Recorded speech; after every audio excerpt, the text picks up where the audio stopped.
Hi, this is Irene Owens again, and this is the nursing process, planning, and nursing interventions. And I'm hoping that the audio is a little bit better in these chapters in this part. And I'm sorry about the other ones. We're hopefully going to get that fixed. Okay, so we're talking about nursing interventions. And so what are nursing interventions? Basically, the purpose of a nursing intervention is basically to achieve client outcomes, also called nursing actions. This is where we come to life. We measure strategies and activities. So we basically have planned, we've assessed, we've diagnosed, we have planned our outcomes, and now we're called into action to carry out those outcomes to see if they work for the client or the patient.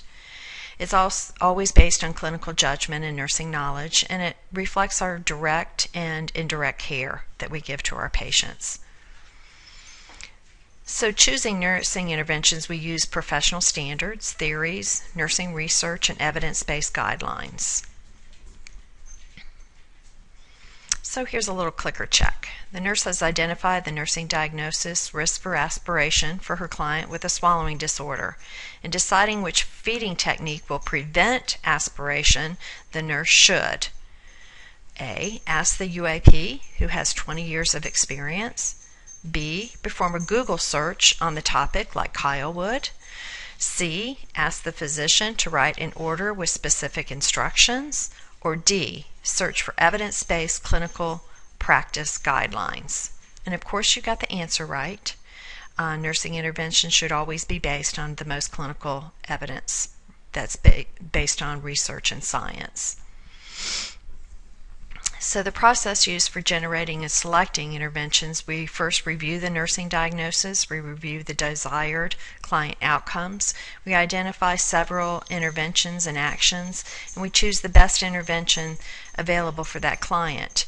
And then we individualize that standard care plan, because we know that our standard care plans need to be individualized with our patients.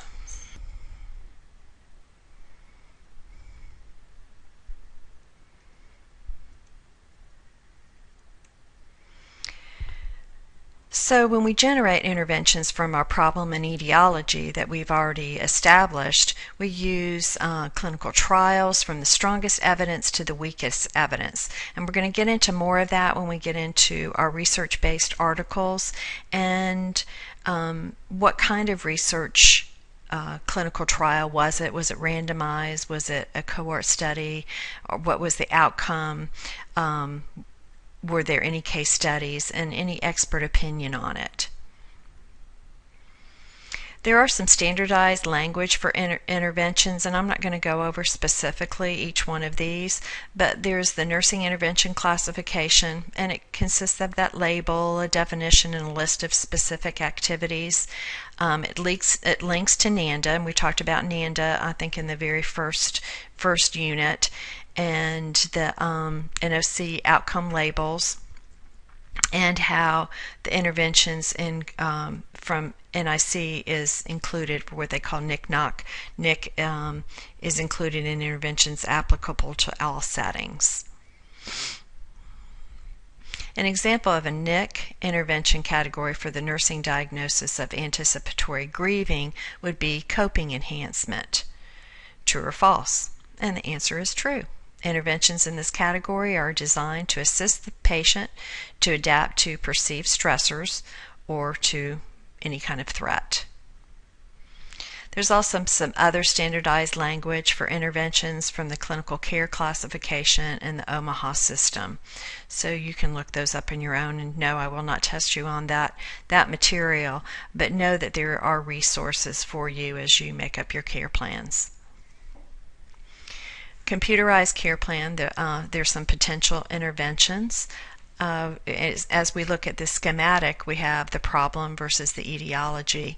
So our problem is constipation. The standardized care is administer prescribed stool softener and laxative at bedtime today and encourage increased fluid intake. Our etiology, based on our etiology, it could be related to, which is related to immobility and decreased GI motility secondary to narcotic analgesia. Individualized care, we want to instruct in and encourage high fiber diet.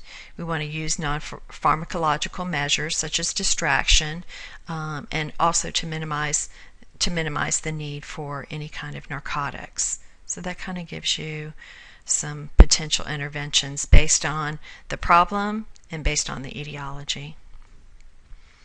So when we write nursing orders, they're instructions that describe how and when nursing interventions are to be implemented.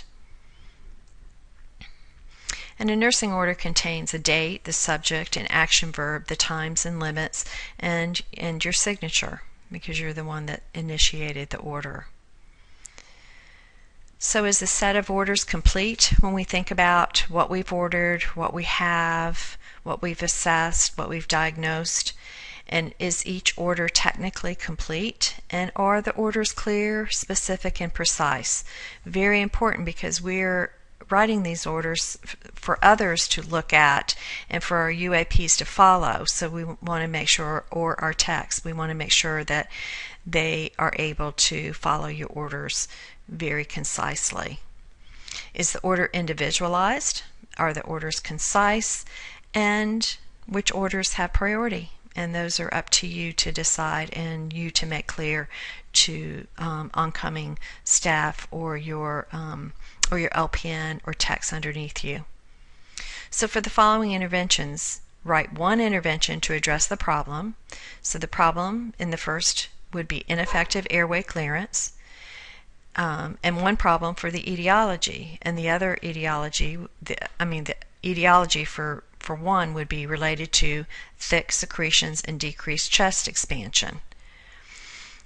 So for problem 2, intervention to address the problem would be self-care deficit, and the etiology would be fatigue. So then you should be able to come up with one intervention that you would address for a nursing action or a nursing order in order to take care of these two patients. Okay, nice and easy one, huh? Okay, great. Just one more to go. Thanks for your attention, and we're going to be ending week 2 soon. Congratulations.